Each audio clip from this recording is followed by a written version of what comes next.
The search for Missouri college student Riley Strain continues today and includes the waters of the Cumberland River. We have a live report now from two different points of the river. News 2's Caitlin Quisenberry is live on Gowers Island near Ashland City with an update on the search plans there. Yeah, absolutely. This morning, officials tell me the water temperature is 54 degrees. And as they launched their boats this morning, they started at River Bluff Park. Now, they're searching via grid, using a grid search on Gower Island here. We just saw TWRA with the Cheatham County Sheriff's Office on that boat as well, searching this island, checking those river banks.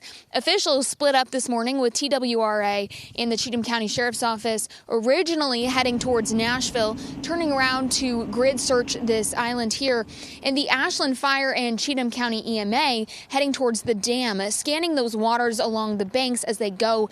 At this time, officials say it's likely that if Riley did end up in the water, he would be along an embankment, so they really are checking those out as they go along here. Strain is 6 feet tall. He has blonde hair and blue eyes, and if you do see him or know anything about his whereabouts, you're asked to call MNPD at 615-862-8600. Live in Ashland City, Caitlin Quisenberry, News 2. Thank you, Caitlin. And this morning, crews are also searching for Riley along the Cleeses Ferry boat ramp. That ramp is located in front of the Cumberland River near Annex Avenue in West Nashville. That's where News 2's Peyton Kennedy joins us live now with more on what the search efforts are looking like in that location. Peyton. Exactly, Mikkel. This has been a launching pad for some of the search efforts today. And so far, I've seen one Office of Emergency Management boat and a TWRA boat as well. The United Cajun Navy is here. The director tells me they have 2 airboats on the way, as well as tracking dogs to pick up a scent of Riley, hopefully, and drones that they'll be using as well.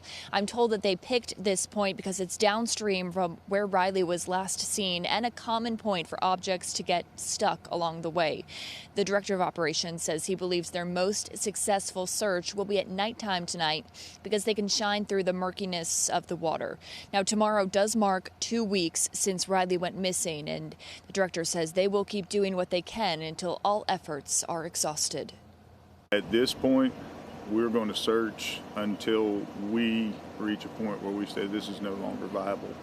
And at that time, we may pull resources out, but make sure that everybody involved is aware that the fact that if we need to come back, we're going to come right back.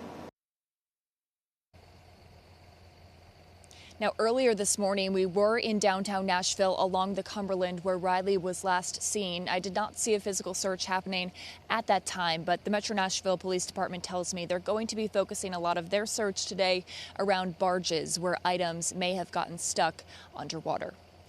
Live in Nashville, Peyton Kennedy, News 2.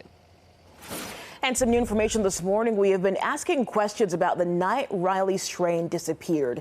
He was caught on surveillance video near First Avenue and Gay Street. Metro Police tell us they have not been able to verify any claims about a homeless man seen wearing Riley Strain's shirt. But moments ago, Metro Police told us they believe Strain did get sick shortly after leaving camera view. Anyone with any information about this case is asked to contact Metro Police.